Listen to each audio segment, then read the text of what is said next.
Well, good morning. Welcome to another episode of Papa's Workshops. These are for Adam, Brady, Luke, and Brenna. But before we get started, we've got to check in with my assistant. There she is, ready for work. How we doing today, Molly girl? Can you say hi to everybody? Oh, yes. You didn't have to get up. All right, let's get to work. Hey. Today we're starting a new project, and this is a big one. This is a Newport 6-shell secretary, or sometimes called a book and desk and bookcase. Here's this. There are 9 known surviving 6-shell secretaries, and they can be broken into groups. Here's a pair that are almost identical. The first one is in Houston, and the second one is at the Met in New York City. Okay, the one on the left was from the first slide, and you can see this one on the right is similar, but it's missing the finials on top, or the outside finials anyway, and the quarter columns on the sides of the uppercase. But otherwise, it has a lot of the same construction, so that's sort of related to those first 3. So all right, here's the next batch. The one on the left is a little bit taller and has an open pediment compared to the other one.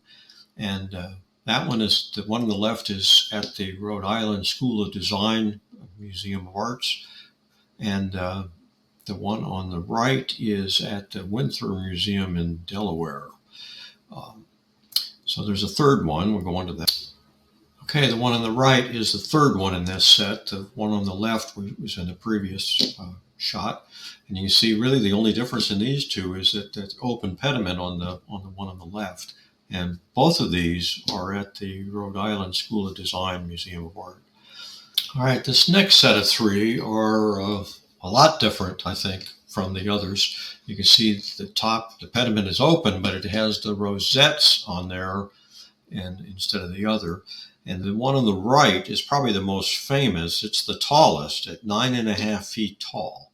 And it's in a private collection sold for something like $12 million in the 80s. So next. All right, the one on the right is the final one, and it is at the museum in Boston. And the one on the left was from the other screen, and that's at Yale. So that's the 9. Okay. So, which one do I build? I have picked the one on the right, and I like the open pediment first off, and so that's the 3 with the rosettes, or this one. But if you look at just above the top drawer of the one on the left, it has a pull-out, and that pull-out means that there's no well inside. The one on the right has a well. That's when you fold the desk. When you open the desk, there's an opening that allows you to get to the top drawer. And I'm going to use that to store a laptop. So that's one reason. I had considered making the one on the left, and I even ordered plans. AlanBreed.com. He made a replica of this one before it went to auction. So he's got measured drawings from the original, whereas I'm having to work from pictures. So I did get those plans, but in the end, I decided to make this other one. So, okay, here's a picture of the inside. And you can see, if you look in front of the drawers, there is a little depression. That's the well. That little panel slides back, and they can get to the top drawer. And all 9 secretaries have this identical layout on the inside. However, the proportions are different. The drawers on the outsides are exactly 1/3 of the height, and the little pigeonholes are that same 1/3. That forms a square right there on this particular one, which I like that too. So, and here's a picture of the top section, and I like it also. Now the horizontal shelves are all fixed in this one. In the ones with the rosettes, it's the other way around. The, the horizontals are adjustable and the verticals are fixed. But I like these with the little dividers in there. I think it looks better. And here's a quick close-up of the top. Very similar to what I did on that display case, just a little taller. Of course, it's bigger. Here's an interesting view. This shows the upper case looking up through it. And the interesting thing is the quarter column there on the side goes beyond the quarter. So it's bigger than a quarter. I think it's a half column. So that's going to be a challenge. And those hinges are going to be difficult to find too. They have to stick out that far to miss everything. Here's another view of that quarter column. It's kind of harder to see, but you can tell that kind of goes around more than just the quarter. So it's going to be fun. So we have our work cut out for us. This is going to be a very complex piece. A lot of things depend on each other, all going all the way up. So Spent the last several weeks making, looking at pictures, studying all the secretaries, and I came up with my set of plans. Here's the overall view, and then I got each little piece. This is the bottom part, and it just goes on from there. I got actually a total of 10 sheets to get. The parts are so big, I only got this size paper, so I can only do a little bit at a sheet. But so we are ready to go. I got the bill of material. There's like 315 parts that I have to make, and just getting together the last bit of wood, and then we'll be ready to start. Okay, so where do we start on a project like this? Well, it would seem the obvious place to start is at the bottom, since everything else has to sit on top. But the block front chest presents a little bit of a difference maker. I don't know how well that shows up on the camera, but we need to make these blocked areas, these flats, all have to be the same size on the drawer fronts. And the two raised areas and the lowered area need to be the same width at the drawer fronts. And then as the molding comes out, you see those lines have to follow, kind of what I call the break point, where the curve and the straight line meets. And you see that makes the molding, this is much narrower in front, and these are much bigger in the front. These little spaces, 1-inch spaces here, that remains the same, but the others. So we can't just start at the molding on the bottom and work our way up. In fact, the way they built this chest was the chest goes all the way down to the bottom, and that molding was just nailed on, it was applied after the fact. And then the bracket feet basically rested on the molding, so it's not very strong. So what was actually holding up the case was the glue block behind the bracket feet.